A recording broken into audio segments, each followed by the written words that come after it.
I'm extremely honored to be here today with you. And yes, I'm from the South. But I do want to share some of my journey, my fight for equal pay for equal work. It's been more than 50 years ago that John F. Kennedy, when he was president, signed equal pay law so that we women could get equal pay for equal work. The next year, President Lyndon Johnson signed Title VII, which gave us more power and more ability to get what we're earning and what we're entitled to under the law. Didn't work that way. Never was enforced too well. Some companies did, some didn't. And we still are not paid equally. And if you believe that it's a myth, do the math. But I am here to talk about part of my journey. And I hear from women all over the country, actually sometimes from other parts of the world, about their unequal pay for equal work. They're furious, they're angry. Unequal pay hurts the women, it hurts their families, and it hurts us all. So equal pay is extremely important to the American families and any other family around the world. It's an economic stimulation when women are paid equitably because we know how to turn that money around, don't we, ladies? But I learned early in 1998 how much less the company I was working for was paying me. My journey actually started when I switched jobs in 1979 to go to work for Goodyear Tire and Rubber Company in Gadsden, Alabama. They started me out at the same rate that the men got, but very soon my pay dropped way out of line. But I had no way of knowing that because we were not allowed to discuss our pay. If we did, we wouldn't have a job. So no one ever did discuss their pay. And I learned by an anonymous note early 1998 how much less I was making. I was devastated because that was my overtime pay. And also it was my retirement, my contributory retirement, my 401k, and today my Social Security also. And I will never get the money that I had legally earned.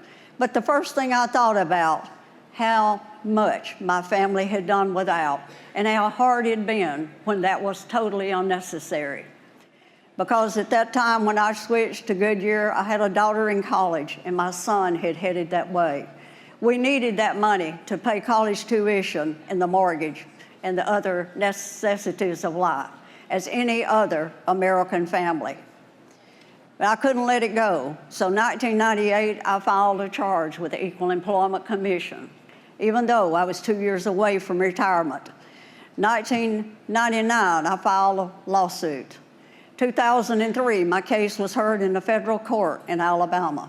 A jury came back and awarded me $3.8 million.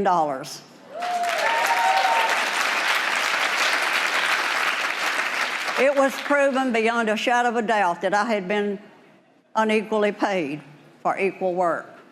My male peers were making so much more for doing the exact same job.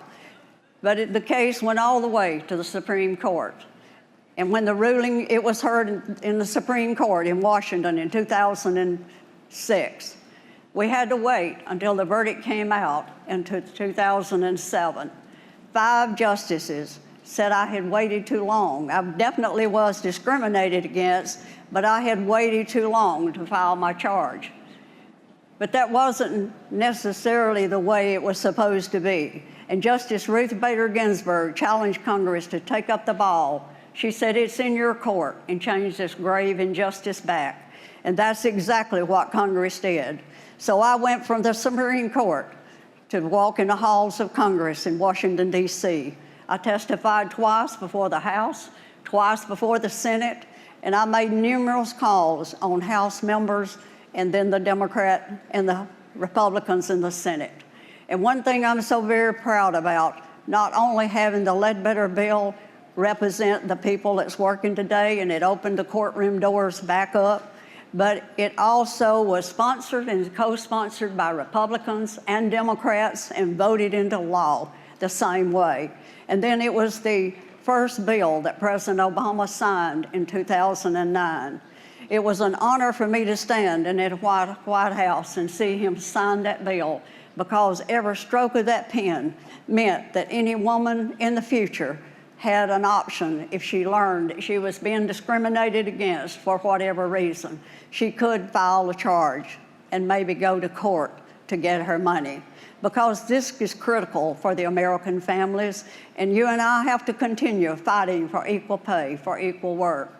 I get up each day with that on my mind, because I need to make a difference. Equal pay for equal work, because it's still detrimental to this country and our families, and it's from Hollywood to Wall Street to Walmart.